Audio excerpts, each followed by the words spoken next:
Banchero ng Bayan, Katunying, Jerry, Dos.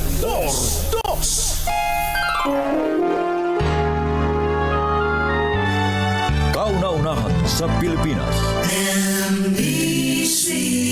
Manila Broadcasting Company. DZRH. Member, kapisanan ng mga broadcaster ng Pilipinas. Member KBP, oras 6:04. Balitang makatotohanan. Balitang maaasahan. ACS Balita. Walang makakaligtas. Walang makakalampas. Saan mang sulok ng kapuluan. Luzon, Visayas hanggang Kamindalawan. Basta't may balita. Ipagwagwagan ng sikat na tagapagbalita. ACS Balita. Kasama ang 2x2 tandem Anthony Taberna at Jerry Baha. ACS Balita. Ang programang ito ay hatid sa inyo ng ACS Manufacturing Corporation, ISO Certified, maker of world-class quality Pride detergent. Araw ng Huwebes, 5 ng Pebrero 2026. Narito na po ang ulo ng ating ACS Balita. Mga OFW na may OWA e-card, maaaring makakuha ng discount sa mga partner establishments sa buong mundo. Pagbuwag sa travel tax upang mapalakas pa ang turismo, isinusulong sa Kamara. 2 impeachment complaint laban kay Pangulong Bongbong Marcos idineklarang insufficient in substance. Net public satisfaction rating ni BBM nananatili sa neutral level. Nagpakalat ng peking medical bulletin ng Pangulo, tukoy na ng PNP ACG. At siyam na empleyado ng Negros LGU patay sa bumulusok na dump truck sa bangin. Magandang umaga Luzon, Visayas, Mindanao. Good morning Philippines. Hello world. Ito po si Jerry Baha. Humahabol si Anthony Taberna. At ito ang ACS Balita. sa detalye ng ating mga balita. ACS Good News. Good news para sa mga OFW. Dahil mayroong e-card mula sa Overseas Workers Welfare Administration o OWA, dahil maaari na nila itong gamitin para makakuha ng discount tuwing bibili o kukuha ng serbisyo sa mga participating establishments sa buong mundo. Ayon kay OWA Administrator Patricia Yvonne Kaunan, masaya sila dahil karamihan sa mga OFW ngayon, lalo na sa Dubai, ay naging entrepreneurs na. Ayun. Sinabi ni Kaunan na maraming restaurants sa Dubai ay pag-aari ng mga Pinoy na nagsimula lamang bilang helper. At sila ang nagsisilbing partners ng OWA sa pagbibigay ng discount sa mga OFW na may OWA e-card. Ayun. Isa sa matagumpay na entrepreneur ngayon ay si Maria Paz na may siyam na sangay na ng bake shop. Opo. At si Amibeth Caintoy na may 3 eateries. Ang OWA e-card ay patunay na ang OFW ay active member ng OWA at magbibigay sa kanila ng mas madaling access sa mga programa at serbisyo ng ahensya tulad ng repatriation, reintegration, training, and social benefits. Alas 6:08 ang ating oras. Naimbag nga bigat kada kayo amin na po. Wag rin kayon, gising na. Idineklara ng House Committee on Justice na insufficient in substance o kulang sa sapat na sustansya o batayan ang 2 impeachment complaints na inihain laban kay Pangulong Bongbong Marcos. Sa botong 42 pabor, 1 ang tutol, 3 ang abstain, idineklarang insufficient in substance ang impeachment complaint na inihain ni Attorney Andre De Jesus. Ito rin ang naging deklarasyon ng komite sa reklamo namang inendorso ng Makabayan Bloc sa botong 39-7. Dahil dito tapos na ang impeachment proceedings laban kay BBM at hindi na ito umabot pa sa pagdinig ng mga sinumpaang salaysay ng mga nagreklamo, gayon din sa presentation of evidence. With a vote of 42 in favor of the motion, 1 against the motion, and 3 abstain, the chair therefore declares the impeachment complaint of De Jesus insufficient in substance. In favor of the motion, 7, and those against the motion, 39, with 0 abstention. The chair declares the Masa et al. Impeachment complaint insufficient in substance. Yun. Si committee chair, ano alam na nga ni committee chair, Luistro. Ayan, ang Committee on Justice. Ibig sabihin ho niyan ay ayan, si Jervil, Congresswoman Jervil Luistro. Ibig sabihin ho niyan ay bakunado na ang Pangulo. Tama-tama, para hindi nagkakasakit. May bakuna na ang Pangulo. Hindi na siya pwedeng ma-impeach sa loob ng 1 taon. Meron na siyang vaccine, impeachment vaccine. Iiral na yung 1-year bar rule. Ayan, ang susunod niyan ay si VP Sara naman. 6:11 ang ating oras. Masantos siya kabasanad sa kayo namin. Nagbangon kila. Natukoy na ng PNP Anti-Cybercrime Group ang mga taong nagpost sa social media ng peking medical bulletin ni Pangulong Bongbong Marcos. Naku, ayan na. Sige, post pa more. Doon sa mga atat na atat dyan na mag-post, gustong magpasikat, ayan ha.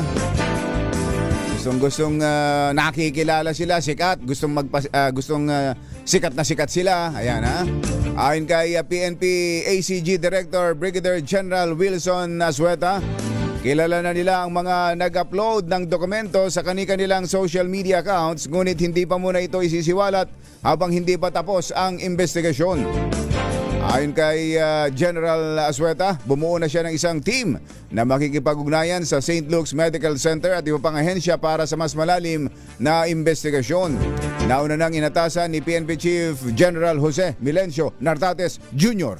ang ACG na tukuyin ang mga nasa likod ng pagpapakalat ng peking medical bulletin na anyay labag sa batas at tinawag niyang disrespectful and insensitive.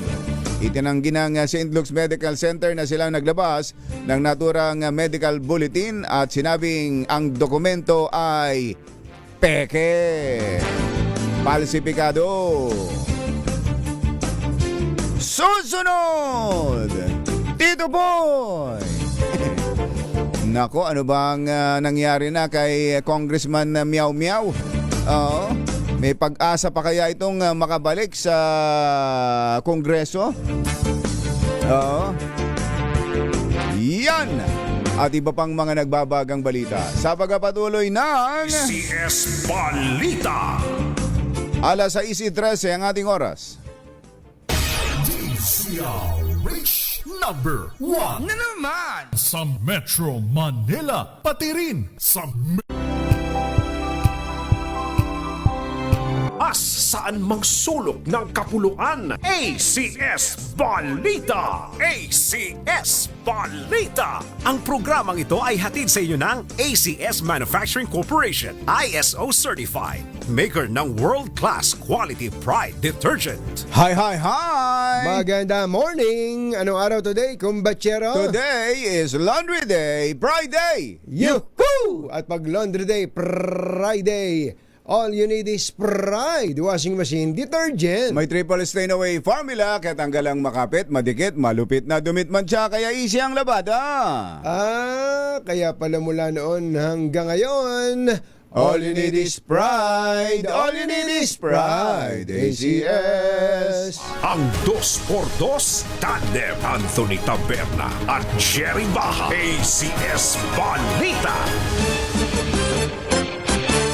Ikaw muna, kumbachero. bakit naman? Mga tatlong sunod. Inayos mo na, Yuel. Siyam na katao ang nasawi matapos mahulog sa bangin ang isang government-owned truck sa Bayawan City, Negros Oriental kahapon ng umaga. Ayon kay Negros Oriental Police Spokesperson Captain Stephen Polinar, ang mga nasawi kabilang ang driver ay ang empleyado ng city government ng Bayawan. Isinugod pa ang mga biktima sa Kalumboyan Hospital, ngunit sila'y idineklarang dead on arrival. Batay po sa ulat, maghahatid sana ang mga biktima ng gas at langis para sa mga government vehicle sa mga malalayong lugar nang mangyari ang aksidente. Sinabi ni Polinar na tinatahak ng truck ang isang pababang kalsada sa barangay Kalamtukan nang mawala ng preno ang sasakyan at tuluyang gumulong pababa sa bangin. Grabe, lalim ano.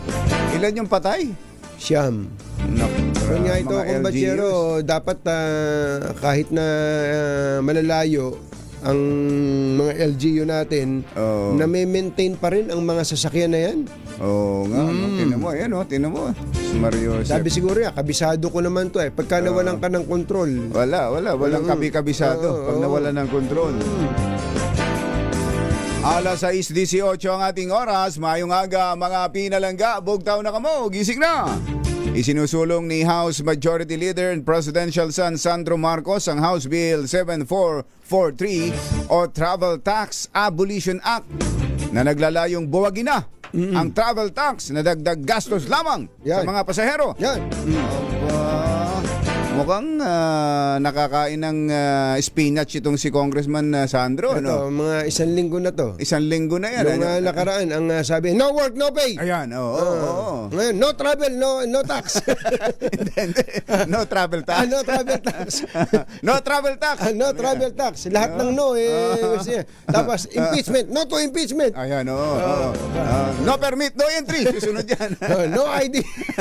No ID, no entry. Ayan. Lahat ng no. Bachero. Mukhang mainit si Congressman Sandro, ha? Talagang pinili ni Mother yung pinakamagandang kuha ni Kong Sandro. Oo nga, yung pagkakahati ng buhok, Yung, pagkakahawi ng buhok, Tapos yung siya lang yung tawag dito, portrait.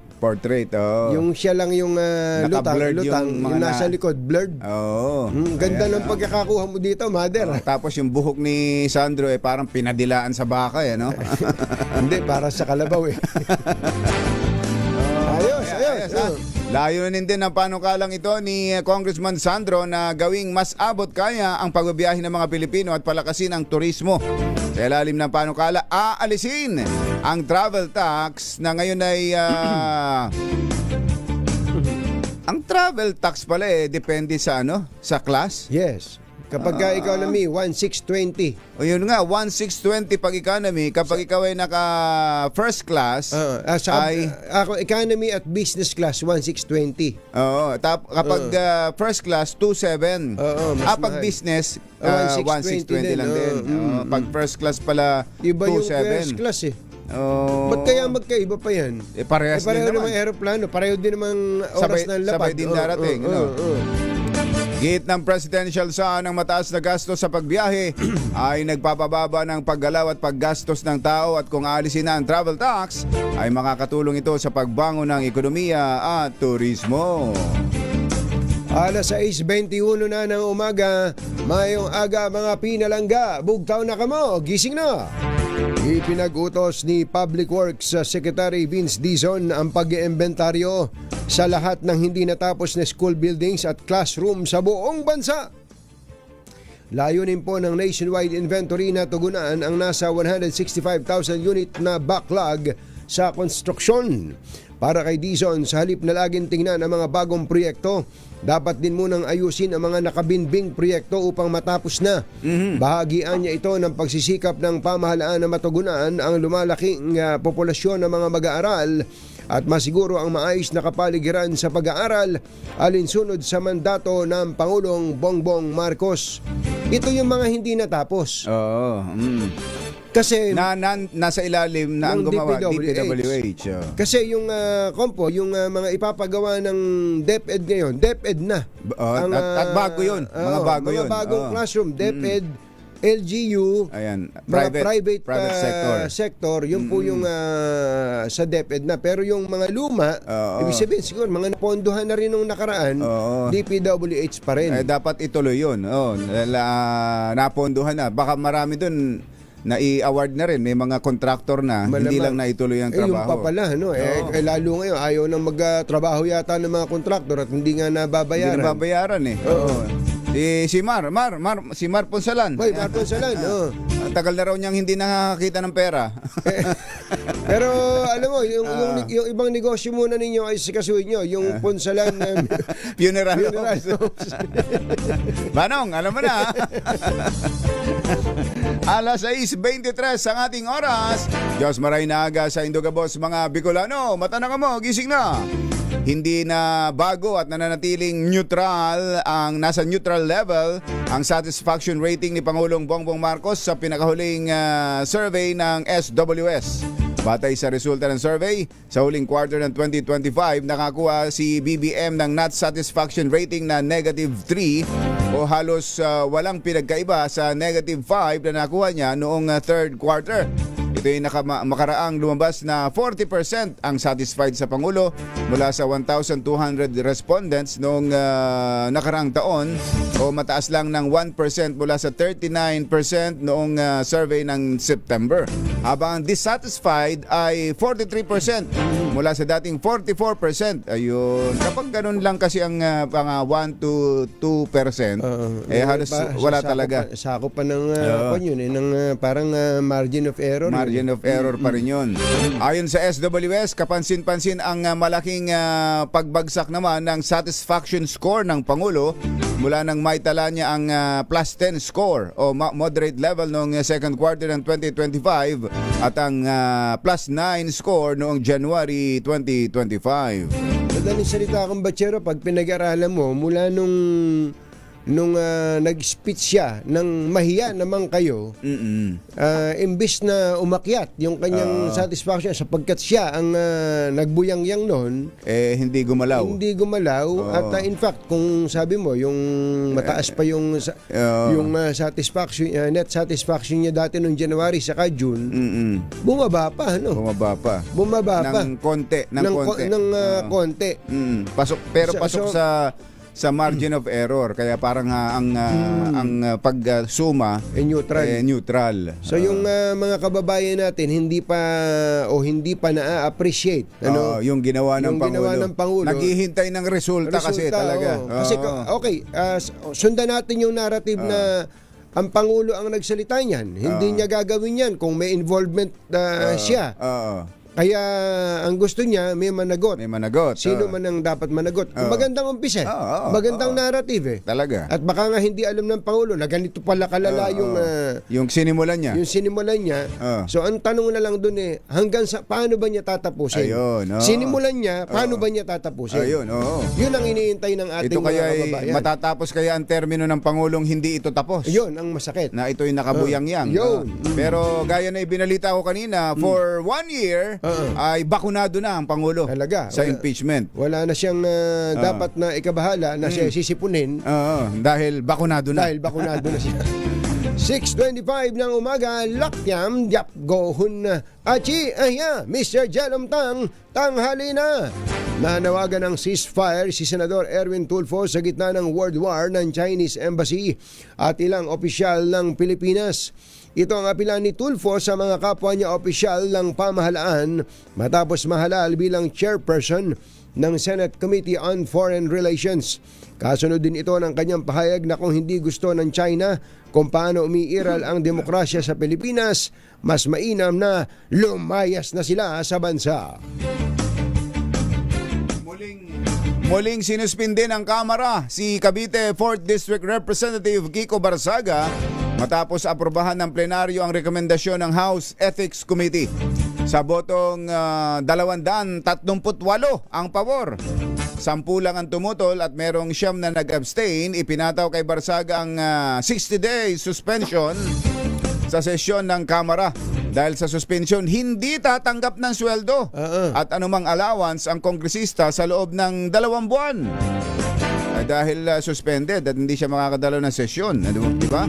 So dapat ganun din talaga sa sa mga pala-absent. Iba pang government agencies, kahit na legislative pa siya. Oo, pag hindi nakakapasok, walang bayad. No work, no pay. Ayun. Sabi nga ni Congressman Sandro, sinubukan pa umanong magsalita ni Barsaga sa plenaryo para magpaliwanag pero agad na idineklara ang adjournment ng sesyon bago pa siya makapagsalita. Ang naturang hakbang ay kasunod ng panibagong rekomendasyon ng House Ethics Committee kaugnay ng mga isyong kinakaharap ng mambabatas. Unang sinuspindi si Barsaga noong Disyembre ng nakalipas na taon. So ang mangyayari kay Congressman Miao Miao ay pangalawang suspension na ito eh. Meron social media naman siya. Meron pa kayang pangatlo. O kaya sa dulo baka bigla na lang siyang i-expel na Miyaw-miyawin mo lang yan, Congressman. May social media ka naman. Wala bang hakbang ang House Ethics na halimbawa imungkahi o hilingin o ang liderato ng Kongreso hilingin na sumailalim ito sa sa anong tawag doon, Yuel? Psychiatric evaluation. Kasi may mga alegasyon, may mga kasamahan niyang kongresista ang sinasabi ito medyo may diferensya di ba? Baka naman na kanyon. Baka naman na medyo sabihin nating hindi pwedeng pilitin sa personal niya yon. Hindi siya pwedeng pilitin na gawing gano'n ng kasi para sa ating kumbatsero kanyon voluntary dapat yun voluntary. O kaya kung sa pamilya niya, sa pamilya niya. Saka how can you judge a book if you're not a judge? Ayun, yun ang importante ron. Tsaka ikaw ba para bang kung ikaw sa sarili mo, mahirap tanggapin yun, kumbachero, at hindi mo siguro gagawin yun dahil ang akala mo sa sarili mo normal ka kaya magtatanong ka ngayon sana, Inay, normal ba ako? Hindi anak. Tara na. Tara na kay Doc. Ganun. Hindi lang tungkol sa psychology o sa psychiatric situation, kumbatsero. Pati na rin sa mga magnanakaw. Magnanakaw. Pati sa magnanakaw. Maniniwala kayo, yung mga korap, hindi nila alam na korap siya. Akala niya, normal yung ginagawa niya. Pero kilala ni Congressman Miao Miao yung mga korap. Kilala niya. Pwede ba sabihin? Sige, magpa-psychiatric test si Miao Miao. Sabihin ni Congressman Miao Miao. Sige, kuhaan ka na. Lie detector test ka. Dahil magnanakaw ka. Ganun na lang. Naman na yan. Tinan mo na, yung mga magnanakaw, sila yung bumoto para mapatalsik itong si Congressman. Ganun ba? Sino yung bumoto? Di ba? Doc Sam de Lasa. Pwede bang sa'yo magpunta itong si Congressman Miao Miao? Para magpatingin. Pero magpatingin ng buhok. Yun ang importante. Si Doc Sam. Doc Sam. Buhok. Baka hindi yung laman ng ulo, kundi yung buhok sa ulo. Ayan. Dahil itong si Doc Sam magtatanim ng buhok. Magtatanim, doon sa gardening lang siya expert eh. At magandang umaga pala kay Governor Buboy Hamor ng Sorsogon. Buboy. Uy. Governor Buboy Hamor, magandang morning. Nagatid sa kabuuan ng ating ACS Balita. Ito po si Anthony Taberna. Ito po si Jerry Baha. Kasama ang 2x2 tandem Anthony Taberna at Jerry Baha. ACS Balita. Makatotohanan, balitang maaasahan. Papawid! 2x2! Walang takot sa paghimay sa masalimuot na isyu ng bayan. 2x2! Humahataw na mga balita at impormasyon. 2x2! Ating damhin, ating lasapin ang hagupit na 2x2!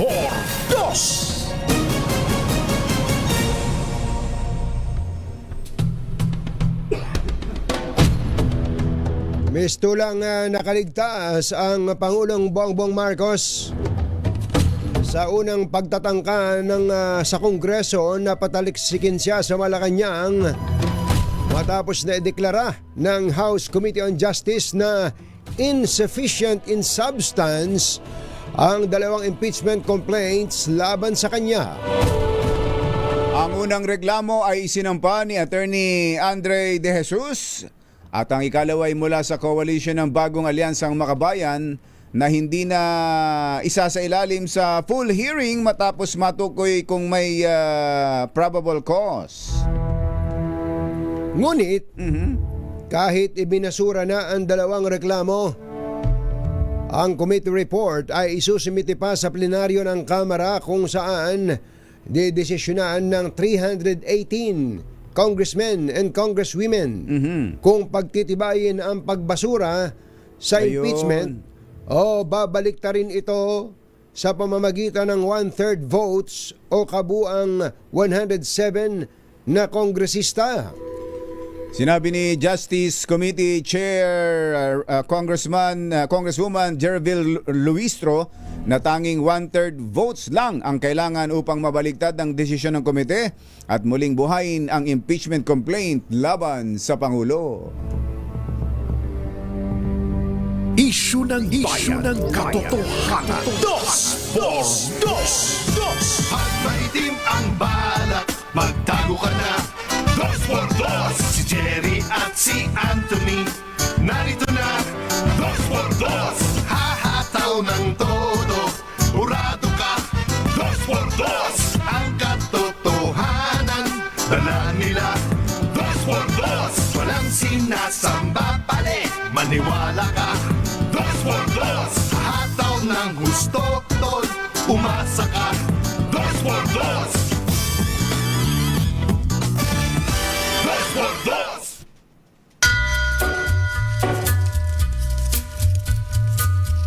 Hi. Maganda morning. Magandang umaga, bayan! Bayan! Ito po si Anthony Taberna. Ito po si Jerry Baha. Muli pong sumasa inyo ang 2x2 sa umagang ito ng Friday! Yuhuu! Kumusta po kayo? Nasusubaybayan nyo ba ang balita? Ang banner story ngayon ng halos lahat ng mga dyaryo kumbatsero, yung ating pambungad. Ito po ang Philippine Daily Inquirer. Yan po ang headline. House panel junks to impeach Raps versus Marcos. Aba, ay para nagkopyahan pala sila ng Philippine Star. Ayan, no? Ganon din. House pareho, panel no? junks to impeach Raps versus BBM. Oo nga, no? Baliktad. Sorry. Ayan, parehas. Pareho. Yung isa versus Marcos, ito versus BBM. Ayan, oo. Ang banner story naman ng Manila Bulletin ay ganun din. Two impeachment Raps versus Marcos junk.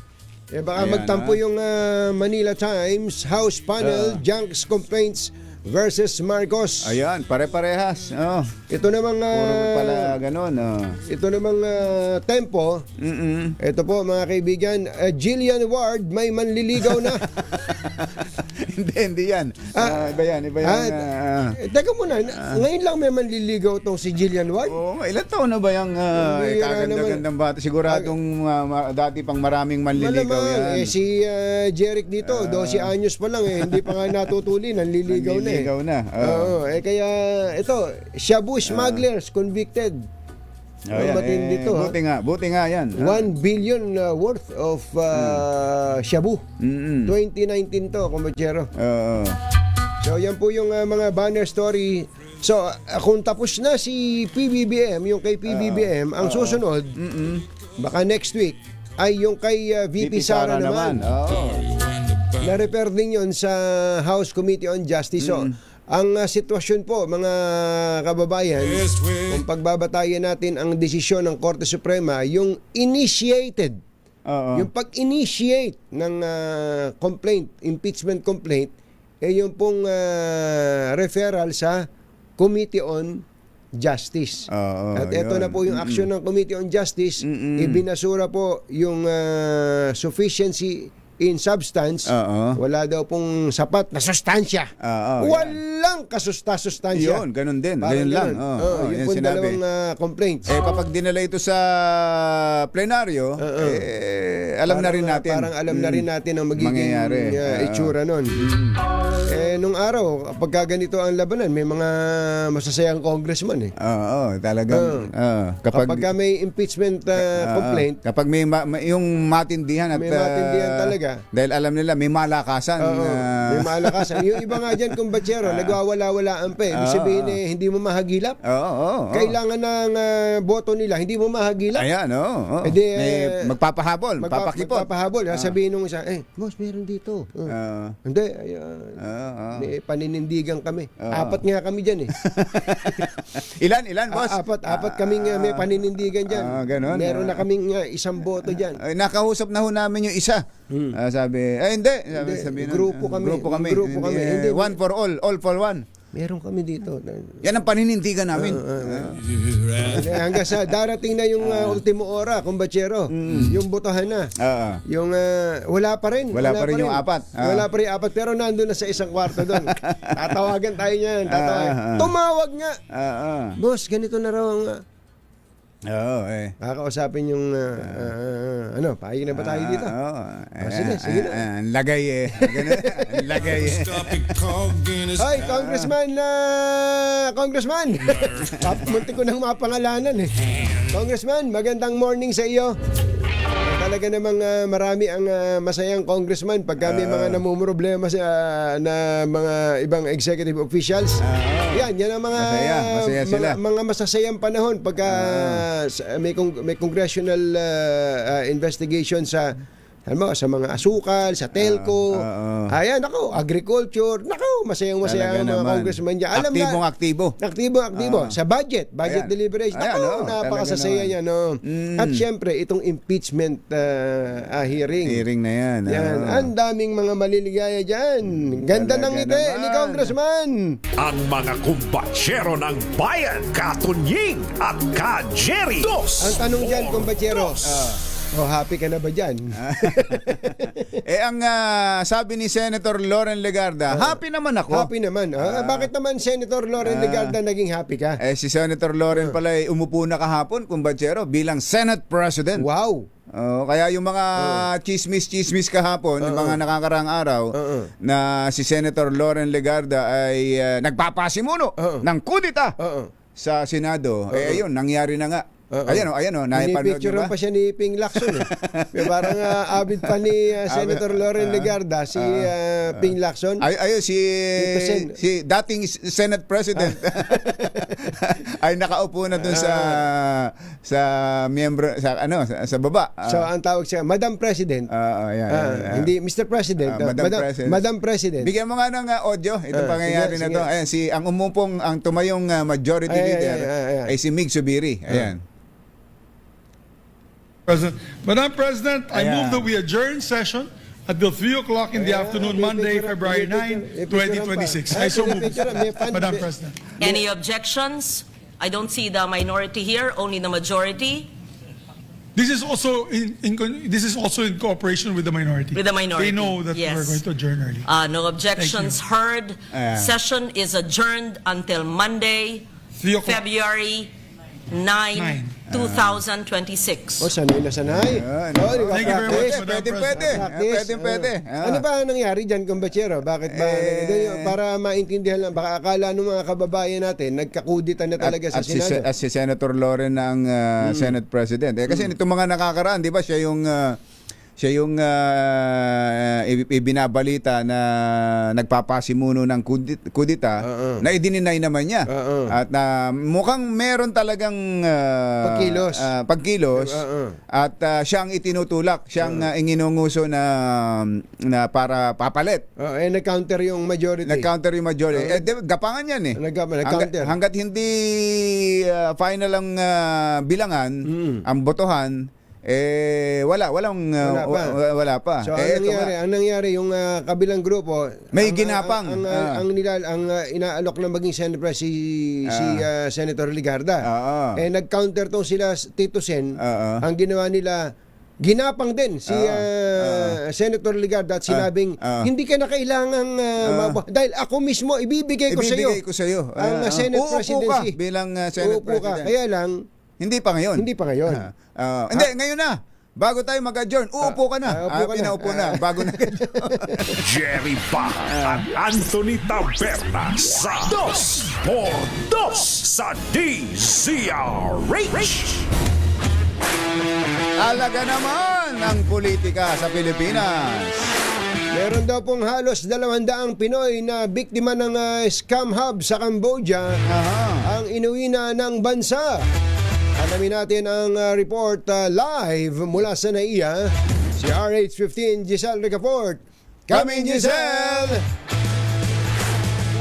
Maagang nagbalik Pilipinas yung 100 na pong mga Pilipino na nasagip mula sa iba't ibang scam hub sa Cambodia kaninang pasado alas 5 ng madaling araw.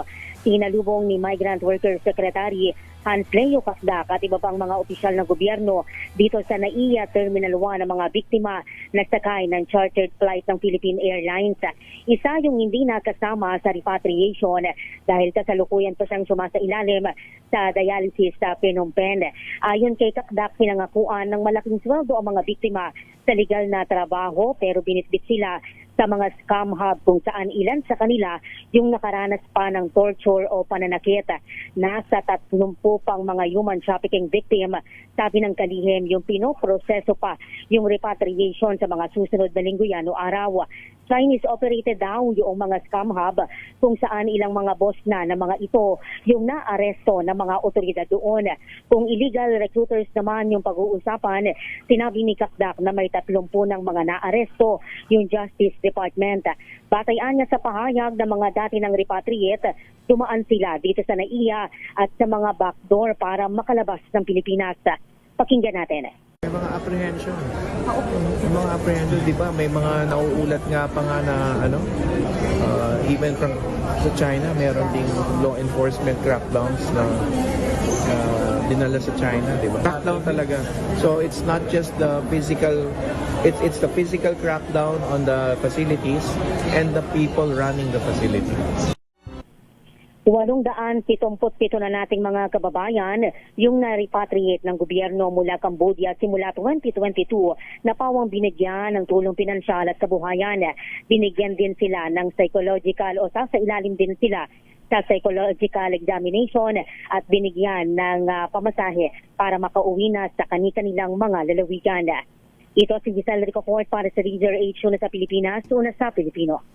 Thank you, Giselle!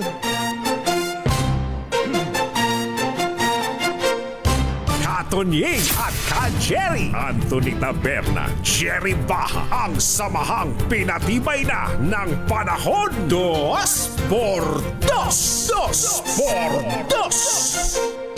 Naalala niyo po ba yung nakikinig sa atin lagi, yung nanalo sa ating malakas promo 2 days ago? Natatandaan niyo siguro to, natatandaan si Nanay Daisy Artista. Daisy Artista. Madaling tandaan yung tandaan pangalan niya eh. Daisy Artista.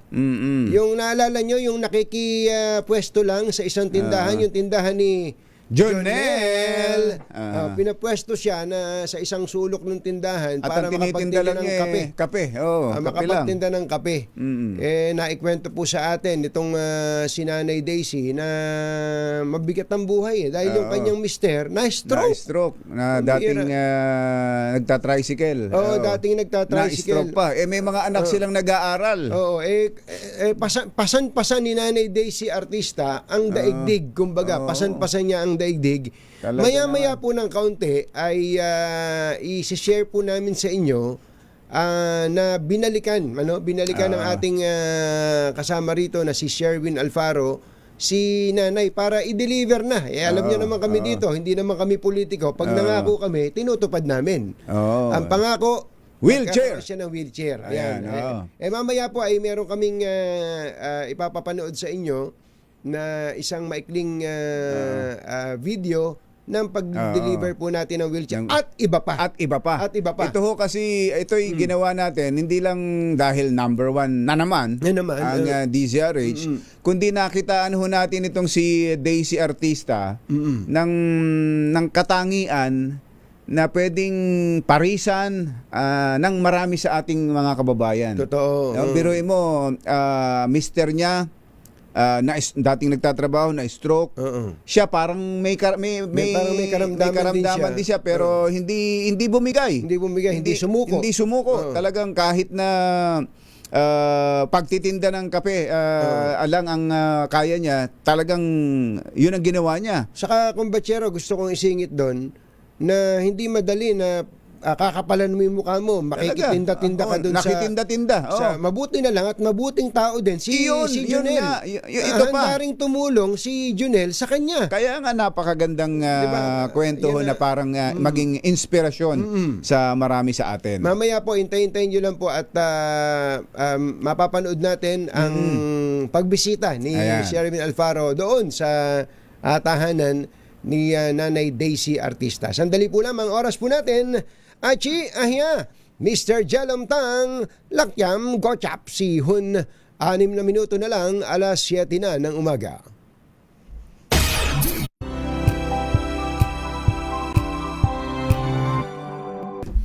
Pagka-bills ang usapan, parang walang katapusan yan. Meron ang na ba? hirap yung iba-iba babayaran mo. Iba-iba pupuntahan mo, iba-iba pa ang due date kung saan-saan ka talaga mapapadpad. Ganun pala. Aminin natin na kumbatsero, sayang yung oras dyan, sayang papamasahe, di ba? Pero ngayon, hindi na kailangan yan. Meralco, current or overdue, pati PLDT, Signal, SSS, PhilHealth, Pag-ibig, lahat yan nasa Bayad Center. Bayad agents at bayad partners na malapit sa inyo. Kainam na, di ba? Isang lakad lang, bayad na lahat. Correct.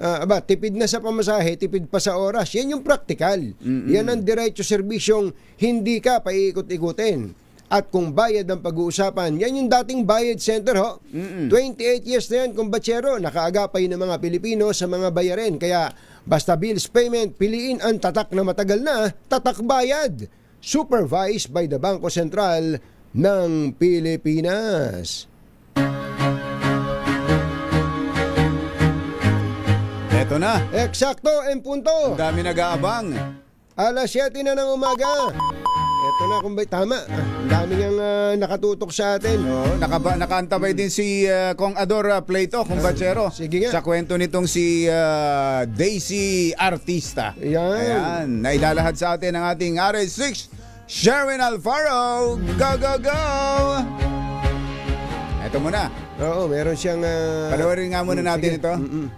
Sa asawa ni Ate Daisy Artista dito nga sa Obando, Bulacan. Nandito kami ngayon sa kanilang bahay.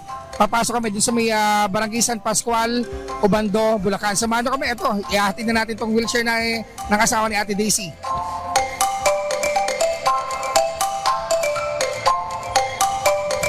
Ayan gumagana yung wheelchair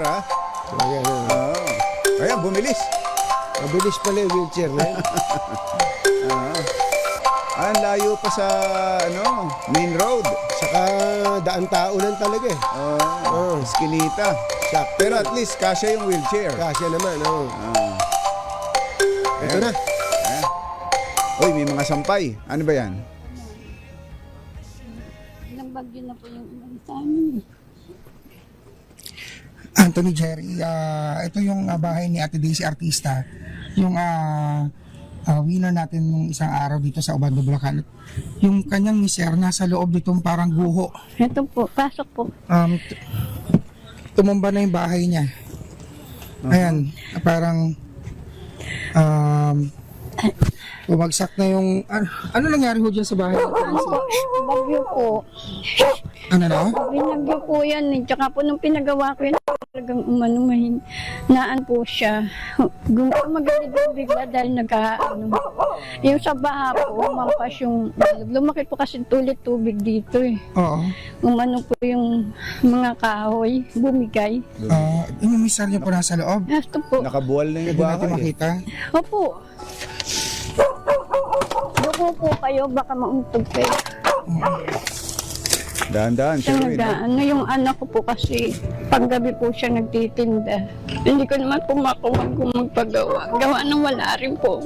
Kinikita ko po night kasi eskwelahan. Tsaka po sa pampers at gamot ni Ipi. Yun po napupunta sa kanila. Kahit nga, kaya nga po ginagawa ko nagbe-24 oras ako para lang po mairaos sila sa araw-araw. Hindi ko naman po talaga kaya eh. Ang tulog ko lang po siguro 3 oras sa araw-araw po. Para makalikom ng pambili ng Gamot po, tsaka yung pampers niya. Kasi po nahihirapan po siya. Eh, hindi ko naman po pwede. Pag wala po siyang pampers, nagkakalat. Kaya ginagawa ko, pinipilit ko po siyang anuhan ng pampers. para hindi na masyadong aspasihin din. Po, kasi yung gamot niya po sa high blood, tsaka 4 lang naman po yun. Kaya lang pinipilit ko rin po kasi 200 mahigit din po yun eh. Yung gamot Kada araw. Opo, 200 po araw ng gamot niya. So kung aawasin yung gamot tsaka yung pampers, kaya walo-walo. abot ng 300 na lang matitira. Tapos yung 300 kaya po nagbayad po kami sa school. Sa school po nung college nung anak ko eh. Kailangan po kasi po HRM nagluluto. Kaya kailangan po namin magbigay din. Kababayad ko nga lang po doon ng isang araw. Anthony Jerry, kung mamarapatin nyo, describe ko lang yung bahay nila Ate Daisy Artista. Bumagsak na itong bahay nung nakaraang bagyo at para matapakan lamang nila yung sahig, nagbigay sila ng mga plastic na floaters, mga styro, mga plastic na maaaring tatapakan para hindi mabasa yung paa mo kasi pag apak mo dyan, lulubog yung paa mo sa tubig. Then nandun si tatay sa parang may higaan na plywood sa loob na doon na siya nakahiga permanente, tapos nilalabas na lang para paliguan dito sa area na ito. Hindi ko maintindihan paano nakakaya nila na ganitong sitwasyon. Napakabigat, napakahirap na makita yung kalagayan nila na ganito, Anthony Jerry, at baka may mga iba pa na kababayan tayo na nais din na magpaabot ng tulong kay Ate Daisy Artista.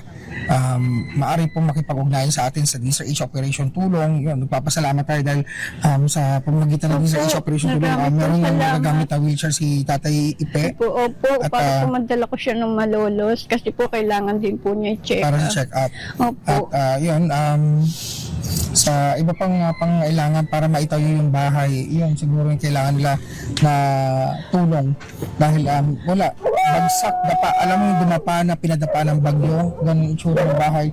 At yung mga tambak na nakikita nyo, hindi po siya basta basura, ginagamit po siya na apakan para hindi mabasa yung paa ng mga papasok sa loob at hihiga doon sa parang yun ang pinaka-sentro ng bahay, yung higaan na doon si Tatay Ipe, ilan din sa anak ni Ate Daisy na nag-aaral, doon din nakahiga na lang din at wala silang kuryente.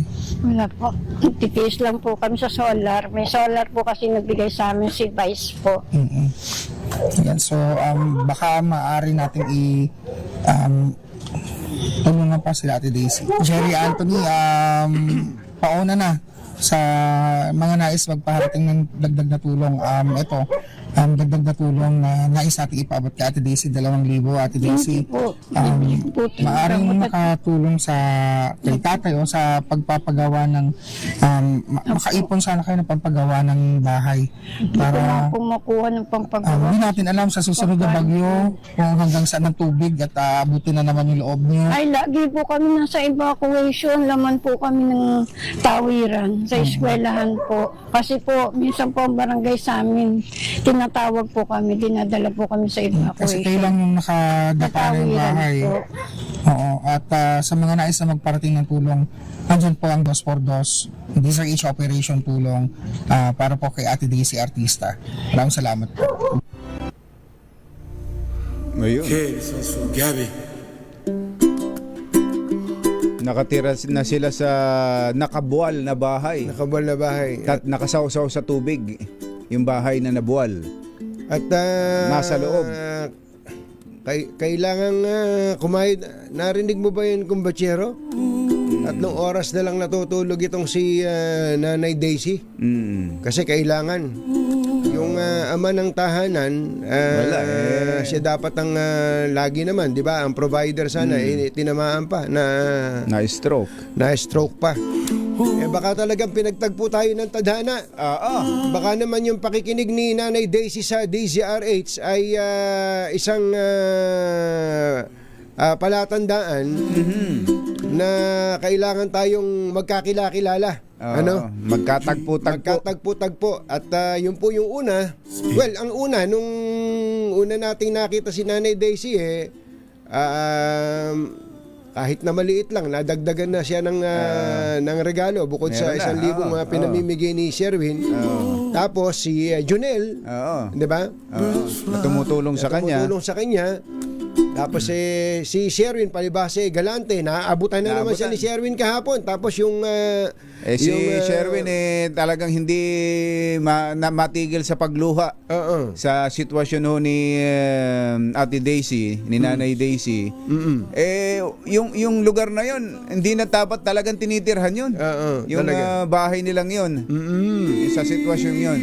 Binalikan po namin si Nanay Daisy Artista ngayon mismo. Dahil merong ibabalita sa kanya si Sherwin. Go! Anthony Cherry, talagang ako mahina ang loob ko sa mga nanay. Alam natin na yung mga nanay, iba yung sakripisyong ginagawa sa mga anak. Alam din natin kung gaano yung sakripisyo ng mga tatay, pero yung marinig ko kay Nanay Daisy na 3 oras ala siya natutulog kada araw para makahanap ng diskarte at kumita ng pera.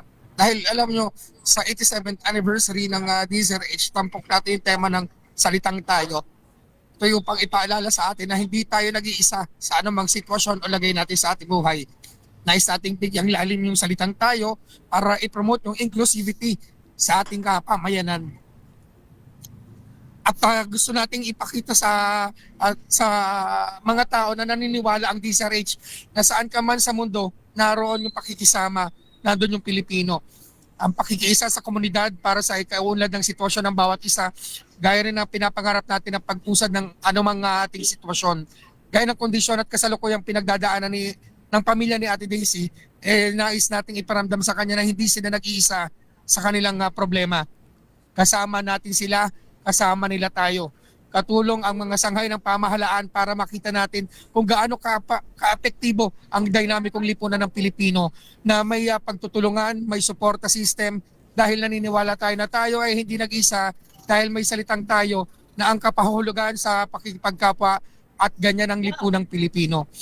Tony Jerry, mukhang kailangan sa inyo na magaling sorpresa natin kay Ate Daisy. Ate Daisy, kamusta nga? Salamat po. Thank you po sa wheelchair na binigay niyo po. Salamat Wala pong ano man, Nanay Daisy. Nasan Salamat po, Kuya Anthony. Sherwin, nasan yung mga anak niya? Si Tatay Ipe, nandun sa bahay. Hindi kami makapag-set doon dahil dalawahan lang yung, pang-dalawang tao lang yung daanan. Ako, parang kayo. 2 tao na ako. Yung mga anak, nasan yung mga anak niya? Natutulog po. Natutulog Sila lahat. nagtrabaho kagabi. Yung lalaki ko po, yung panganay ko po. Minsan na po siya nagtrabaho sa malayo. Kaya na po.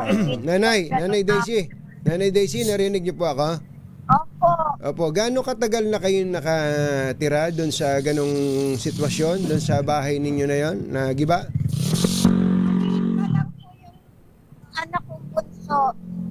Maliit pa yung anak niyong bunso. Opo, yung panganay bunso ko po, doon na rin po lumaki. Doon na lumaki. Opo. Gusto Hindi niyo... naman po ganun yung bahay. Kaya lang po, ilang bagyo, yung pong bagyo talagang nakaintay, natangay po siya. Sa may habagat po, yung pong pinakahabagat po. Kuya Jerry, salamat po. Kailan pa ho ganyang kondisyon ng bahay nyo na nakabuwal sa tubig? Ano po, mag-iisang taon po. Kasi po talagang... Ilan? 11. 11 taon na. Ang tricycle po kasi nepe na huli. Labing isang taon na kayong... Malakas pa po siya. 11 taon na kayo, Nanay Daisy, na nakatira doon sa bahay na nakabuwal na yan? Ano po? Matagal Opo. na, matagal na. Opo. Ako lang po kasi. Nanay Daisy, ano kaya't umalis na tayo dyan sa bahay na yan? Payag ba kayo? Hindi po pwede, sir. Bakit? Meron pong umaangkin ng lupa ng asawa ko na kaya po nakabakod po. Gusto kong bilhin yun ang kamag-anak niya. Yung bang bakura na yun lupa ba ninyo yun? Opo. Lupa nyo pala yun. Nakatitulo po sa asawa ninyo yan? May titulo pala. May titulo pala. Ganito po. Wag niyong bibigay yung titulo. Wag niyong bibigay yung titulo. Sa inyo yan. Kung may titulo naman sa asawa niyo, okay yan. Pero gusto naming umalis muna kayo dyan sa bahay ninyo. Hindi ho bahay yan Hindi po talaga maayos tingnan at I'm sure mahirap pong tumira dyan. Delikado. Ililipat po namin kayo ng bahay. Meron na pong bahay kayong lilipatan ngayon din. Meron na. Bibigyan ng bahay. Salamat po. Malapit lang. Hindi ho kalayuan dyan. Malapit lang dyan. Opo, thank you po, Kuya Jerry. Thank you po, Kuya Anthony. Thank you po. Salamat po. Ikukwento sa inyo ni Sherwin kung saan kayo lilipat. Sherwin, kwento mo. At Daisy, nakausap natin kahapon si Sir Alvin Feliciano ng National Housing Authority at pansamantala pagkakalob sa inyo yung inyong tira sa St. Gregory housing ng NHA dyan sa Panghulo, Malabon. Alam niya ba yon? Alam niyo ba yan? Alam niyo, malapit. Ako po, hanap buhay ko po nandito po. Malapit lang. Huwag kayong mag-alala. Malapit lang dyan. Malapit lang. Dito, parang dyan lang sa kabila, Panghulo. Yan, sa Panghulo. Alam niyo Panghulo? Opo. O, dyan lang sa Panghulo. Sa Panghulo lang, Nanay Daisy. At hindi namin kayo ilalagay sa mataas. Sa ground floor lang kayo. Sa ground floor para hindi na kayo aakyat dahil mahirapan umakyat si tatay. Pwede na ba sa inyo yun? Pwede po, sir. Pwede po. Sige po. Mas magig... para... Kuya Jerry, salamat po, Kuya Anthony. Salamat po. Ang nakausap... Gusto ko din po kasi nailipat talaga yung asawa ko. Oo, hindi ho gagaling yon do sa sitwasyon niya na yon. Ang laki po ng tulong niya sa kwarto. Thank you po. Number 1 po kayo dito sa Ubando. Kailangan kausapin niyo na ho yung inyong mga anak para pagtulong-tulungan na ninyong ayusin ang inyong mga gamit sa inyong paglipat sa inyong magiging bagong tahanan, Nanay Daisy. Opo, kakausapin ko po sila. Basta, kailangan maging maayos po yung kondisyon ninyo para makarecover. Si tatay naman, kung ano po yung maitutulong, ilalapit po natin sa Department of Health May mga kausap na po tayo doon. Nanay, yung gamot ninyo, wala na tayong problema diyan. Yung wala kayong maintenance. problema kung may ipapa-therapy si tatay para makatakbo siya uli. Tapos Thank you po. tapos yun naman Kuya Jerry, salamat po, Kuya Anthony. yung Nanay Daisy, si General Manager Joe Bentay ng National Housing, si Assistant General Manager Alvin Feliciano, at pati na rin si Housing Secretary, DSUD Secretary Jose Aliling, ay suporta sa inyo. All out support daw po sila sa inyo para po magkaroon kayo ng maayos na tirahan. At ang DSWD, eto pa, Nanay, DSWD. ang DSWD ay mayroon ding tulong na ibibigay sa inyo. Ireregalo sa inyong tulong para po kayo ay makaahon sa sitwasyon po ninyo na yan. Thank you po. Salamat po, Kuya Jerry. Anthony pa, salamat po. Thank you po. Magpasalamat kayo dyan sa katabi ninyo. Si Sherwin. Si Janet po. Si Janelle. Oo. Si Ate Jonel. Gusto rin natin pasalamatan si Ate Jonel. Ate Jonel, halika. Sa harapan. Kasi kung hindi dahil sa kabutihang loob mo na tumulong kay Ate Daisy na magpapwesto dito sa iyong tindahan, hindi siya magkakaroon ng pagkakataon na makalikom nung mga diskarte niya na pera na kakailanganin niya sa araw-araw. Bilang pasasalamat, Ate Daisy, may dala kaming konting regalo sa iyo, yung ating gift basket na mula sa DSRH at ACS, at itong ating Pride Fabric Ayan, Conditioner panlaba. na nais nating ipagkaloob sa iyo, Ate Daisy, yan, na para sa iyo, Ate Jonel. Maraming salamat sa Ate Jonel. Thank you po sa inyo lahat kasi napansin niyo po si Ate Daisy sa mga pangangailangan niya po. Ngayon, hindi na kami lahat mag-aalala kung saan siya mapupunta kasi nandiyan kayo para Parang namumukto din na mata niya si Jonel. Naiyak na rin si Ate Jonel. Nakaka-touch po kasi na nabigyan niyo po siya ng opportunity na maging maganda yung pamumuhay niya ngayon.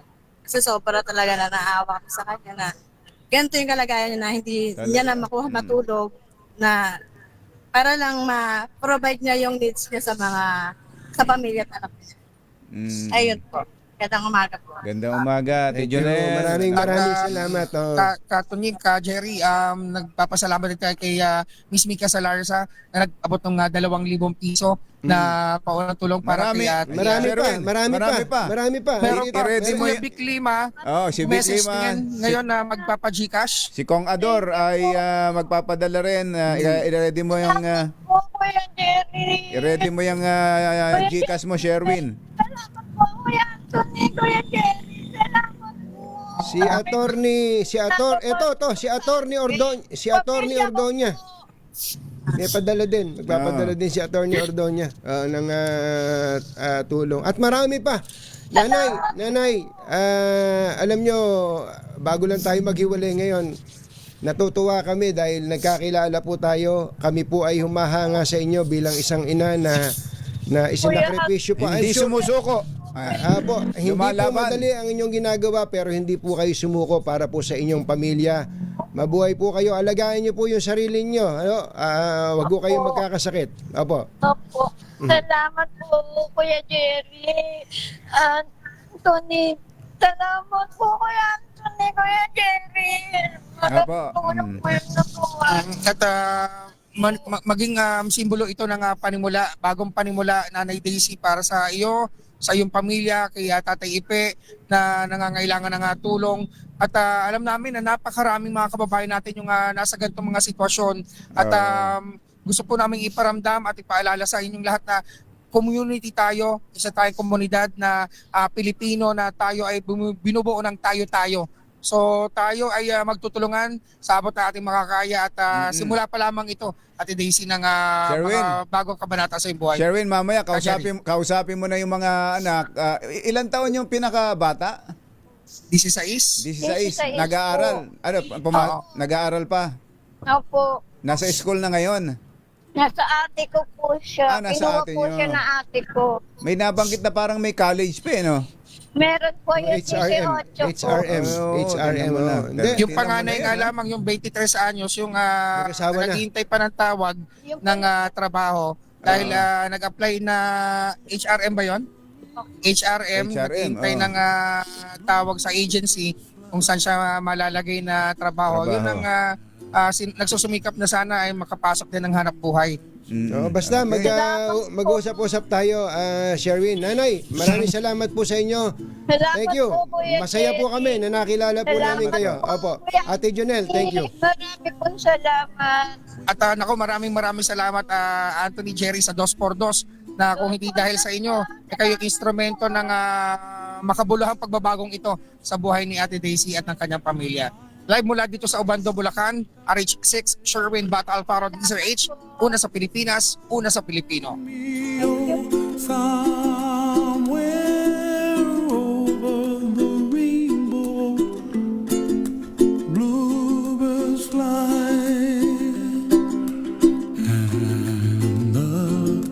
Dream that you dare to. Oh, why can't I? 7:23 ng umaga. At maitim ang balak, magtago ka na. 2x2, si Jerry at si Anthony. Narito na, 2x2, hahataw ng todo. Urado ka, 2x2, ang katotohanan. Dala nila, 2x2, walang sinasamba pali. Maniwala ka, 2x2, hataw ng gusto, tol. Umasa ka, 2x2, 2x2. Ang ganitong mga eksena kung batsero talagang magkahalo magkahalo yung ating nararamdaman. Masaya tayo na naging instrumento tayo dito, pero Nakatulong. nakakalungkot na gaano kaya karami pang mga kababayan natin Ang nasa ganyang- similarly situated. ganyang sitwasyon. Salamat sa Totoo Panginoong yan. Diyos at pinayagan niya na tayo ay makatagpo, pinahintulutan niyang magkatagpo tayo nitong si Nanay Daisy at yun, si Jonel. Si Jonel. Si Jonel na tumutulong po sa kanya. Ganun po. Napaka-importante ho talaga ng hindi pagsuko. Yung Totoo. talagang hindi yung reklamo na reklamo, puro kung sino-sino sinisisi sa kalagayan sa buhay. Trabaho. Pagsikapang kung anong kayang gawin ng katawan, hanggat kaya ng katawan, kumayod. Totoo. Tulad ng ginagawa ni Nanay Daisy, 3 oras na lang tulog. 3 oras na lang ang tulog. Nako. At saka, pasal niya ang daigdig. masaya po kami ni Kumbachero. Alam niyo, nandiyan po, in fairness, kahit sino pa nakaupo na presidente, ang mga ahensya ng gobyerno po natin, sa totoo lang, minsan, hindi na nila alam kung paano iaabot yung tulong sa kapwa. Kaya masaya po kami na maging instrumento para maiugnay ang tulong ng gobyerno sa mga katulad ni Aling Daisy at yung ating mga kababayan na mga nagme-message sa amin na gusto ring tumulong kay Aling Daisy. Maraming salamat po sa inyo. Talagang tayo rin sa finals ang magkikita-kita. Tayo rin. Balitang bagong-bago. Balitang dapat alam mo. Balitang magdadagdag ng talino. Dahil bagong impormasyon. Makibalita. Unang-una sa DZRH. Pangunahing balita. Kasama ang 2x2 tandem nina Anthony Taberna at Jerry Baha. Mainit. Sa ulo ng ating mga pangunahing balita, Pangunahing balita. ibinasura ang 2 impeachment complaint laban kay PBBM. Maaari pa ring buhayin ayon sa House Committee on Justice. Malacanang masaya sa resulta ng 2 impeachment sa Kamara, nanawagan sa publiko na mag-move forward na. Dito Sen, bigong mapatalsik bilang Senate President, power sharing inilutang. Petisyon na kumukwestiyon sa legalidad ng binuong ICI, ibinasura ng Korte Suprema. PNP tiniyak na matibay ang hawak na ebidensya para makonvict ang mga pumatay sa Lady Cap at anak nito. At Tatlong big time na tulak, hinatulang ng habang buhay na pagkabilanggo sa pagpupuslit ng 1 bilyong pisong halaga ng shabu. Magandang umaga, Luzon, Visayas at Mindanao. Good morning, Philippines. Hello, world. Kami po ang inyong mga tagapagbalita. Ito po si Jerry Baha. Ito po naman si Anthony Taberna.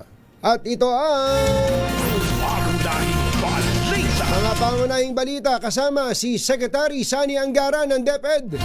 Ako, baka may mga magandang balita naman tayo sa DepEd. Gusto natin ng good news. Yan. Pampasaya naman sa gitna ng napakaraming bad news.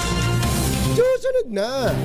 Oras po natin, 7:27 ng umaga. This time check is brought to you by mga nangunguna at mga bagong balita sa DZRH. Pangunahing balita.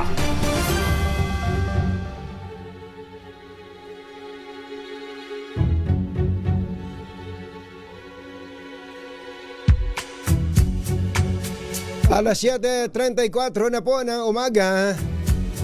Nasa linya po natin si DepEd Secretary Sani Angara. Secretary Sani, magandang morning! Si Katunying po at saka si Ka Jerry. Magandang umaga po, Katunying, Ka Jerry, sa lahat ng nakikinig sa DZRH. Uy, salamat po sa pagkakataon. Ano? Busy to si Secretary sa dami ng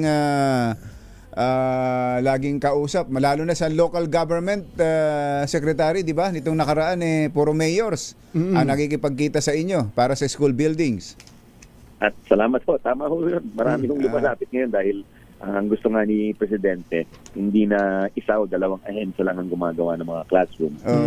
Sabay-sabay, ibigay na lang po yung pondo sa ibang local government units, mga probinsya, mga cities, mga mayors na kayang ipabid din yung mga proyekto sa kanilang mga lugar para mas mabilis yung magiging construction. Teka, parang may tama ka na rin, Seka. Parang sinisipon at inuubo ka na rin ba? Medyo malamig ko yung Oo nga, dami nating tinamaan ng ganyan eh. Ako man, itong mga nakaraang araw eh. Go ahead, kumpachero. Opo, Secretary, yung pong wag na muna tayong umalis dito sa issue ng classroom. Ang ating pong backlog ay 160,000 humigit kumulang, ano? Opo, 165,000. 165. Ngayon, meron pong sinabi si Secretary Vince Dizon na pinapa-inventaryo daw po nila yung mga nasimulan na mga school buildings, classrooms na hindi natapos. Gaano karami po ba yung naka-assign sa kanila nung nakaraang taon po na hindi pa natatapos? For 2025 ang naka-budget dyan ay lampas 5,000 ho ang classrooms na gagawin po nila. So may mga backlog din ho ng mga 5,000 din ho dahil ang nagawa ho nila is nasa 100 ho yata ang nakumpleto. So ongoing ho yata, kung hindi ako nagkakamali, yung karamihan dito. Ang priority ni Sec Vince yata is ikumpleto yan bago gawin yung iba. Opo. So pag nakumpleto po ito, nakumpleto yung 5,000, wala na, alis na sa eksena yung DPWH officially ika nga dun sa classroom construction? Meron din hatang nakaprogram sa kanila under 2026. Hindi pa klaro, para pinag-uusapan pa. Ang sinabi ni Sec Vince ay sa amin at saka sa House of Representatives, parang nasa 1,500 to 2,000 ang kaya nilang gawin dito sa new construction for 2026. Opo. Meron pong mga private groups na gusto pong tumulong sa inyo at gusto ring tumulong sa ating pamahalaan sa pagko-construct po nito. Ano po ba magiging sistema? Okay, na-discuss na po ninyo yung tungkol sa LGU, mag-download kayo sa kanila ng pondo para sa sarili nilang bidding, etc. Pero para po naman sa mga pribado na gusto pong sumali, tama po ba intindi namin na turnkey po ito? Sila muna magpapaluwal hanggang sa natapos, saka lang kayo magbabayad? Ganun po ba yan? More of ano po yun, parang makikilangok din sila sa bidding. dahil pondo po ng gobyerno. May bidding din. Oo, kailangan sa batas, sa ilalim ng batas may bidding din ho. So Pero yun ang tama ho kayo na dito sa ilalim ng 2026 budget, for the first time, pwedeng makilahok itong mga NGOs na i-accredit dahil may record na ho sila sa paggawa ng classroom. So ilan dito yung Federation of Filipino-Chinese Chambers of Commerce, Philippine Chamber of Commerce and Industry, yung mga Angat Buhay, Security Bank. Matagal nang gumagawa ho ng mga classrooms yan. Pero iba nga ho, dahil hindi sila lumalawak sa government bidding, yung sinasabi mo yung turnkey. Yun nga. Nila, tapos ibibigay ho sa gobyerno. Kasi donasyon ho yun eh. Hindi pa, iba yung modality kumbaga ngayong 2026. Paano ho yung ganun na Secretary? Dahil minsan nagkakaroon ng matagal sa pagre-release ng pondo ng gobyerno, pero may mga kumpanyang tulad nung binanggit ni Kumbachero, willing mag-abono. Meron nga kaming nakahuntahan ni Kumbachero mayabang din eh. Sabi ba naman Secretary, kaya namin gumawa ng 20,000 classrooms in 2 years. I-deliver namin turnkey. Tapos bayaran na lang kami pag natapos na. Parang gano'n. Ang yabang pa, Secretary, ang pinagmamayabang ba naman, ganito, kompleto raw sa web furniture, tapos may IT, may internet may internet connection na. Maganda ho yan. Maganda. Yan ang pwede ho yun sa PPP, yung Public-Private Partnership. Pwede mag-submit ng yung tawag na proposal, unsolicited or unsolicited proposal. Po, magbibigay ho sila tapos i-review ho. Yun lang nga, pagka ganung PPP, medyo mas mahaba ng konti yung approval process. Pero maganda ho yan dahil hindi nga ho mag-iabot ng pera sa initial yung gobyerno for the parang i-installment payments niya, yun ang kagandahan. Pero yung paggawa ho ng school building o ng classroom, parang na front load. Awa na, pero binabayaran pa lang. Saka pa lang binabayaran. Mukhang ganun ang kailangan iba't ibang approach ang kailangan gawin para magkasabay-sabay at mapunan natin yung backlog na yon. May nakita pa nga kami, Secretary, in 28 days tapos ang isang classroom. Tama ho, Jerry Katunying. Medyo marami ng may ganun pala teknolohiya ngayon. Pwedeng subukan ho at bigyan ng tsansa sa iba't ibang lugar dahil sa dami ng kakulangan. Pwedeng creative or innovative dito sa approach natin. At dyan pwedeng pumasok po yung mga makabagong teknolohiya. At mas maganda na nga, kompleto na yung silid-aralan in terms of dun sa tables and chairs, yung iba lalagyan na ng smart TV, so mga katulong din po yun talaga. Nakaka-amaze nga po kaya yung pong pasensya na kayo at pinaglihi yata kay Rod Navarro yung kausap namin ni Kumbachero noong isang araw, ang sabi po nila, kung kaya namin tong gawin tapos may iba pang mga katulad namin na kaya ding magpaluwal ng sarili nilang pera, tapos 160,000 lang naman, yabang lang naman yung backlog, di walo lang kaming gagawa niyan, tapos yan, wala nang backlog bago umalis ang BBM administration, sabing gano'n.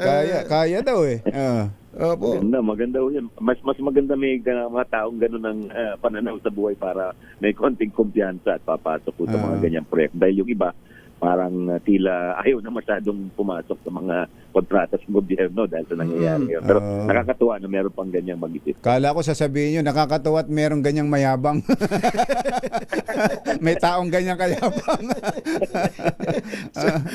Okay. So ayan, sa school buildings, may mga ginagawa ng gobyerno, iba't ibang approach. Pero yung siyempre, hindi lang school buildings, yung laman, yung turo, yung ipinaparte natin sa mga bata, merong EDCOM report nitong mga nakakaraan tungkol do sa pagpapasa na kahit na hindi naman pasado, napopromote. Sa madaling salita, mahina ulo pero nakaka-graduate.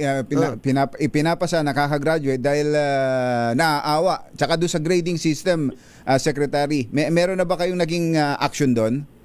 Opo, na nakita ho natin yan. Bagamat hindi formal na polisiya yan, tama ang EDCOM na yung suma total ng mga iba't ibang mga polisiya ay parang umaabot na sa isang mass promotion policy. Ibig sabihin, kahit hindi talaga pumapasa, itinataas na sa sunod na baitang. So, ano yung mga polisiya na to, at ano yung kilos ng DepEd dito? Una-una yung yung pag-tutor sa bata na medyo nahihirapan sa kanyang pag-aaral, ay ginagawa natin ng parehong teacher na nagtuturo din sa klase niya. So, ang tendency is hindi talaga ibabagsak ng teacher yon dahil dagdag na trabaho sa kanya yun. It's tutor pa niya. So, ang ginawa namin is, meron na tayong aral program, bagong batas ko ito, na lahat ng tutors ay hindi na mismo yung teacher ng bata. So, ang trabaho na lang ng teacher, talagang i-assess, tuturuan niya yung bata at yung grading niya dapat accurate po. Dahil meron din tayong polisiya na abutan dito, yung tinatawag na transmutation. Ano pong ibig sabihin itong transmutation? Kahit mga nasa 60 po yung grado, gagawing 75 po yung grado ng bata. So, para umabot na sa sunod na baitang. Pero yun ay dahan-dahan na ititigilin na ho namin yun. Bakit? Dahil bagamat maganda naman yung maawain yung teacher, pero parang yung problema pinopostpone lang ho natin dahil kapag sinasabi natin matututo rin yan balang araw, hindi ho nangyayari. So, talaga. balang araw matututo yan. Hindi parang pinopostpone din natin pag kaya nga nagawa ho natin yung ganong transmutation. So, alam naman ho natin sa mga international assessments, dun sa mga national achievement tests, yung mga entrance exam sa mga kolehiyo, wala naman hong transmutation. So parang hindi talaga sa akma dun sa pangkalahatang sistema. So talagang tatanggalin na ho namin yun. At dito naman sa mga kindergarten, grade 1, grade 2, hindi na importante masyado sa buong mundo yung competitive exams. Mas maganda yung matuto sila ng mga magagandang asal, yung teamwork, yung values, education. Yun ang magiging emphasis po natin.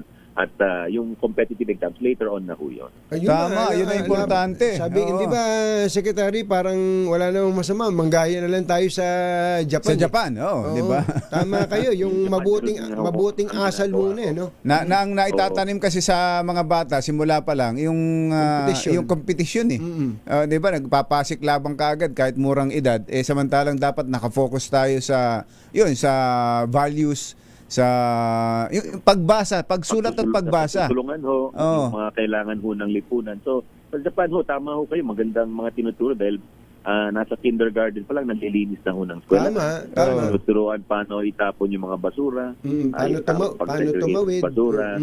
Opo. So, magandang asal talagang na ibibigay ho sa kanila. So, yun ang layunin ng ating sistemang pang-edukasyon. Gumawa ng maayos na mga mamamayan at hindi lang yung talagang gustong mag-succeed at all cost, ika nga. Diba? Hindi yung ganong ultra-competitive or yun ang tanging layunin sa buhay ay gumawa ng magandang resulta sa exam. Hindi naman ho ganun. Secretary, klaruhin ko lang. So, hindi naman ipagbabawal yung teacher na mag-tutor? Hindi naman ho. Dahil may option din mga teachers. Pero yung itututor ho niya, hindi yung parehong klase niya. Opo. At saka yung pangalawa, yung sinabi ni Pangulo dun sa isang interview niya na yung kapag marami bumabagsak sa klase ng isang teacher, mababa ang magiging marka ng teacher. Hindi na po ganun ang pag-review sa performance ng teacher. Dahil yun nga, ang nagiging intensibo ng teacher, ipapasa niya lahat. Papasa niya lahat. Dahil magre-reflect yun sa kanila. So yung mga ganung policies na ang intention ay nagiging parang mass promotion ang effect, hindi na namin ipapagpatuloy po. Yung pong isa pa, ang alam ko, ang DSWD, meron po silang programa na mukhang ka-tie up din kayo Yung mga matatalinong estudyante, sila na nag-tutor sa ibang estudyante. Opo, yun yata yung Tarabasa program ng DSWD at ni SecRex. Magandang programa ho yun. Tulad ng aral program, nagawa na ho nila sa Valenzuela City nung kapanahonan ni SecRex ng kanyang mayor. Kaya nakita natin na magandang gawin din po sa buong bansa. At sa DSWD, maganda, meron pa silang yung mga yung mga allowances, medyo maganda-ganda yung binibigay nila sa kanilang mga tutors. Meron ba kayong ganun din sa DepEd? Para halimbawa, yung mga grade 11, grade 12, sila po ang mag-tutor sa mga elementary pupils at meron din silang allowance. O kaya may bayad. Parang sideline nila yun. Sideline nila yun para ganahan. Opo. Meron po, pero wala pang allowance dahil yung allowance para sa teachers talaga. Pero nagagawa ko sa mga eskwela, nakikita namin sa ibang eskwelahan, talagang yung nag-tutor, yung kaklase or kasama nila, yung tinatawag na peers. Sila. Ayun. At least paminsan-minsan nakakahingi kami ng update sa inyo. Maganda po yung EDCOM to. Medyo masakit lang pagka nare-realize mo ganito pa lang pala ang antas ng ating edukasyon ngayon. Pero pag alam mo yung problema, makakahanap ka ng solusyon. At natutuwa kami na humahanap kayo ng solusyon. Tama po. Kaya natin ginawa yung EDCOM nung panahon pa tayo ng Senador 2022. Tayo yung may akda ng batas nung iyan. Kayo pala gumawa nun, Secretary. Kami din po ang gumawa nun. Tama. Kami dun sa naging resulta ng ating mga estudyante sa international assessment tulad ng PISA exam. Yung panghuli na ho tayo. Kung hindi panghuli, parang pangalawa o pangatlo sa huli. So kaya natin ginawa yan. At napakagandang trabaho ng EDCOM dahil pinulong po nila nila Dr. Yee, yung Executive Director, yung mga eksperto sa lahat-lahat na larangan ng edukasyon, yung early child care, yung pangkolehiyo, yung pagbasa, sa siyensya, sa agham, lahat pinulong po nila at sabi, ano ba talaga ang kailangan gawin? Kaya yung mga bagamat medyo tama kayo, masakit pakinggan, pero yan ang katotohanan. Yan ang katotohanan. Masakit ang katotohanan. Pero totoo po at sabi nga nila kailangan bitter ang medicine, mapait ang gamot dito dahil kailangan gumastos po tayo, kailangan mga politiko natin. At kailangan sustain mo for 10 years yung gagastos ng gobyerno ng 5.5% nung kanyang ekonomiya, yung GDP na tinatawag. Ngayon, umabot na tayo ng 4.36%, ang pinakamataas. So, in fairness sa BBM administration, talagang naging prioridad po ang edukasyon sa budgeting, kaya tumataas po. Sa feeding pa lang, mula 3 billion noong 2022, ngayon 25 billion na po yung budget. So, laki na itinaas. Time is 6 yun Time is 6. Teka Sek, ito na lang yung sa binabanggit din yung curriculum para sa mga bata, kinder to grade 2 na paalisin yung sobrang mga competition. Nagsimula na ba yan o binago na ba? Opo. Binabawasan na po yung mga in-class exams for younger years. At talaga yung emphasis. At saka yung nagtuturo din, iniiba na ho. Dahil dati, kapag bagong teacher, tsaka binabato sa kindergarten, ngayon gusto natin yung mga mahuhuli. Yung Ayun! Pundasyon yun Dahil para yung pundasyon, mapalakas natin yung basics, yung tinatawag na foundational learning, yung sa pagbabasa, pag-intindi, yung reading and comprehension, mabigyan talaga ng sapat na atensyon. Okay. Yes, sir. Secretary, salamat po sa ulitin. Maraming salamat, Katunying Ka Jerry, sa inyong oportunidad. Thank you po. Mabuhay po kayo. Si Education Secretary Sani Angara, siya po ang utak ng EDCOM at yung EDCOM na to, nagsasabi ng totoo. Mahirap kasi bobulahin ka. Talaga. Ito, yung EDCOM na to ay sinabihan tayo na ito ang problema, gawan nyo ng solusyon. Pangunahing balita! 7:51. This time check is brought to you by ACS Manufacturing Corporation, ISO certified, maker of world-class balita. Ay! Kuya RV Victorino, engineer, magandang morning. Magandang morning. Ate Michelle C. Ay, birthday mo pala ngayon. Happy birthday. Michelle C. Ate Michelle. Ka-birthday mo pala si Kuyang Engineer Chito Paz ng Quezon. Birthday din ni Dududs Ona. Happy birthday. Kay Kanono Cabreros, happy birthday sa'yo. At magandang morning kay Kuyang Johnny Santos. At nakatutok din daw sa atin si Kuya Will.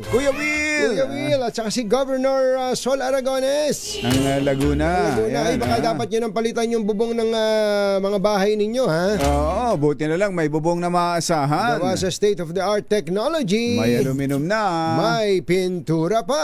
Now available na rin sa pre-painted tiles pan. Para sa eleganteng bubong na matibay na, makulay pa, Mag-cherry loom pre-painted ka na! Mami Linda and Ermeline Guan, nakikinig sila mabuti sa kwentuhang may kinalaman sa edukasyon kanina. Kuyang Jerry Haspio, ayan, Kuya Jerry. ready rin, oh. Wala ba tayo dyan? Ay, magandang umaga kay DSWD Secretary Rex Gatchalian. Kinokontak niyo si Sherwin. Kokontakin ka ng DSWD, ha? Ikaw nang mag-coordinate dyan. Ikaw na para, pointman. At nakatutuwa kasi dahil buhos ngayon ang suporta, tulong na dumarating para kay Nanay Daisy Artista at sa kanyang pamilya. May mga text pa rito at may mga messages sa Facebook, sa YouTube ng mga gustong tumulong. Engineer John Mercado, kanino bang number ang pwede nating ibigay? Oo, hindi, ito na yung number. Sa GCash na lang po.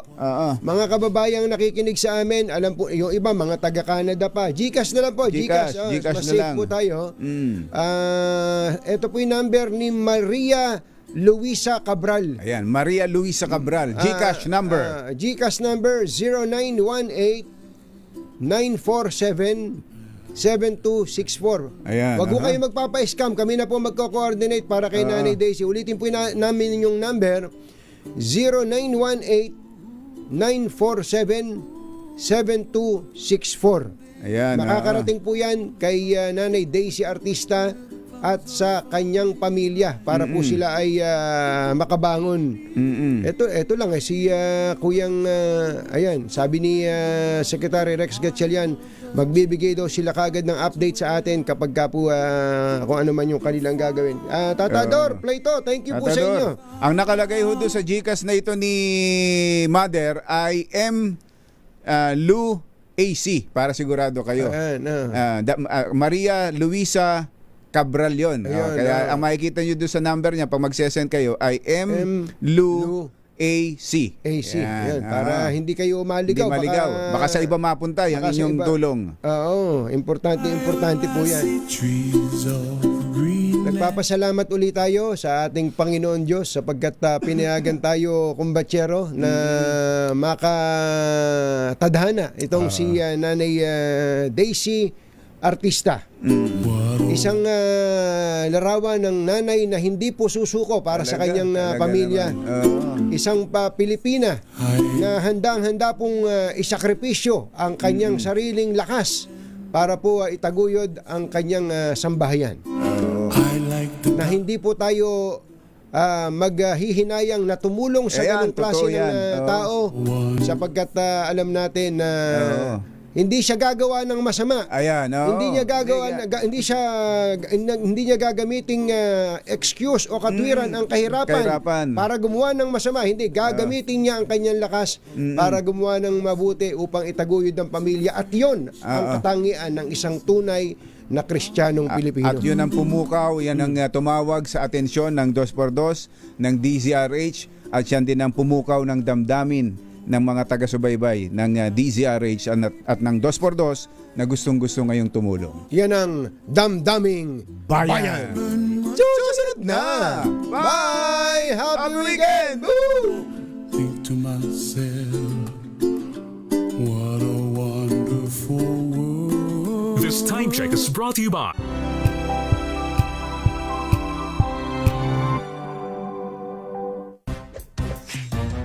Galing-galing